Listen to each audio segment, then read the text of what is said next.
করতে পারি না আল্লাহ।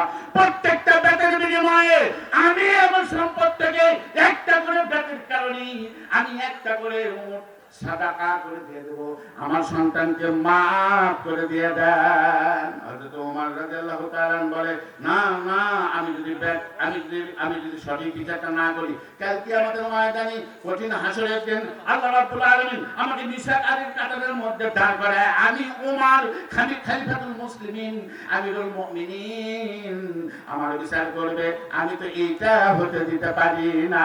কিয়ামতের মাঠে আমি অপরাধীর কাতারে দাঁড় হতে পারবো না। এই জন্য হযরত ওমর ব্যাট মারা অব্যাহত রাখলেন। 50টা ব্যাট মারলেন। 50টা ব্যাট মারার পরে হযরত ওমর রাদিয়াল্লাহু তাআলা সন্তান চিরকাল এই জগৎ থেকে বিদায় হয়ে গেছে।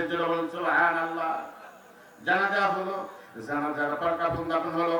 কাফন দাফন হওয়ার পর 30টা ব্যাট এখনো বাকি আছে কবরের উপরে। হযরত ওমর রাদিয়াল্লাহু তাআলা ওই 30টা ব্যাট মেরেছেন। সুবহানাল্লাহ। আর আজকে আমরা বাবা হয়ে সন্তানেরা ফেন্সিডিল খায়, নিশা করে, ইয়াবা খায়, ইয়াবা খেয়ে বেহুঁশে পড়ে থাকে, কোনো বিচার আমরা করতে পারি না। বরঞ্চ বাবারই বিচার করে, টাকা না পাইলে আচ্ছা তাদের সাথে কথা বলেন, ঠিক না ব্যাঠি? আমার ভাইয়েরা, এই আমলটা ভালো না খারাপ, এইটা কি এই আমলটাকে আল্লাহ রাব্বুল আলামিন সহিহ আমল বলে কবুল করবেন? এরা কি জান্নাতে যেতে পারবে? জোরে বলেন, এরা কি জান্নাতে যেতে পারবে? এইবার আসুন আরেকটা কথা আপনাদের শুনে যায়। ইন্নাল্লাযীনা আমানু ওয়া আমিলুস সালিহাত, ভালো আমল করলে আল্লাহ রাব্বুল আলামিন আপনাকে জান্নাত দেবেন। আমাদের ভিতরে একটা আমল এখন বর্তমান আছে, সেই আমলের নামটা হচ্ছে সুদ। কি আছে? আছে, সুদ আছে। আপনার সুদের মধ্যে জড়িত আছে? হ্যাঁ, আর কথা বলবেন, আর কথা বলবেন না রে বাবা। ডাইরেক্ট ইনডাইরেক্ট সুদের মধ্যে আমরা জড়িত আছি,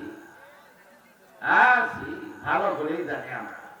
হ্যাঁ, এমন কোন গ্রাম নাই, এমন কোন গঞ্জ নাই, এমন কোন পাড়া নাই, এমন কোন মহল্লা নাই যেখানে সুদের কারবার চলে। আপনারা এই ওয়াজ শুনেছেন, এই ওয়াজটা শুনেছেন, সুদের 70টা গুনাহ। কিন্তু আজকে আপনাদেরকে নতুন একটা মেসেজ দেওয়া আছে, সুদের কত প্রকার গুনাহ? 70টা গুনাহ। সবচেয়ে বড় গুনাহ হচ্ছে আল্লাহ রাব্বুল আলামিনের সঙ্গে জিহাদের ঘোষণা দেওয়া।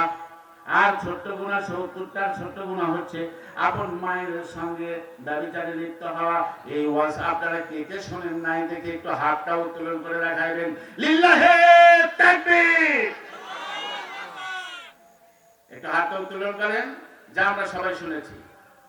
এই আলোচনাটা এইটা যে সুদের 70 প্রকার গুনাহ, তার মধ্যে বড় গুনাহ হচ্ছে আল্লাহর সঙ্গে জিহাদের ডাক দেওয়া।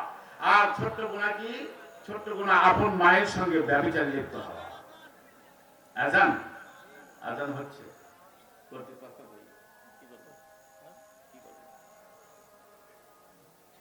আজানের জন্য বিরতি দিতেই হবে।